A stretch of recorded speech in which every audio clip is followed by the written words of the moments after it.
সাব্বাস। আরে বাপ। নওগাঁ জেলা মাছের জন্য বিখ্যাত। এই জেলার বুক চিরে বয়ে চলা নদী, খাল, বিল সব মিলিয়ে নওগাঁ হয়ে উঠেছে মাছের এক সমৃদ্ধ জনপদ। আত্রাই, তুলসীগঙ্গা, ছোট যমুনার মতো নদী আর অসংখ্য খাল বিলে সারা বছরই প্রচুর মাছ পাওয়া যায়। আজ আমি বের হয়েছি এক অন্যরকম অভিজ্ঞতার খোঁজে। চারদিকে বিস্তীর্ণ ফসলি মাঠ, তার মাঝখানেই একটা বিশাল বিল। বিলের পানিতে জাল ফেলছে, জালের টান, পানির ঢেউ আর মানুষের পরিশ্রম সব মিলিয়ে এক চিরচেনা গ্রামের ছবি। এই মাছ ধরার দৃশ্য শুধু আজকের নয়, এটা বছরের পর বছর ধরে চলে আসা এক ঐতিহ্য। বর্ষা এলেই বিল ভরে ওঠে, আর সেই সঙ্গে ভরে ওঠে জেলেদের আশা।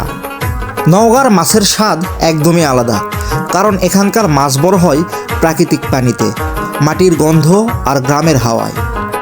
আজকে আমার এই দুই ভাইয়ের মাছ ধরা দেখে একদমই আমি অবাক হয়ে গেলাম।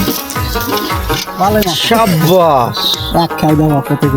আরে বাপ রে, সেই মাছ হয়ে গেছে তো। প্রিয় বন্ধুরা দেখেন, এই কয়টা টান দিছেন? একটা টান দিয়ে এতগুলো। বাহ, এই যে হাসি বের হয়ে গেছে, সব একদম দেশি চিংড়ি, ষাটি।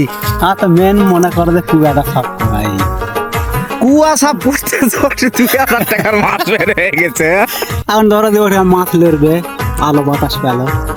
নওগাঁ জেলার খালে বিলে এখনো পর্যাপ্ত পরিমাণে দেশি মাছ রয়েছে। আজকের এই মাছ ধরার দৃশ্য দেখিয়ে আবারও মনে করিয়ে দেই, নওগাঁ শুধু ধানের জেলা নয়, নওগাঁ মাছেরও জেলা।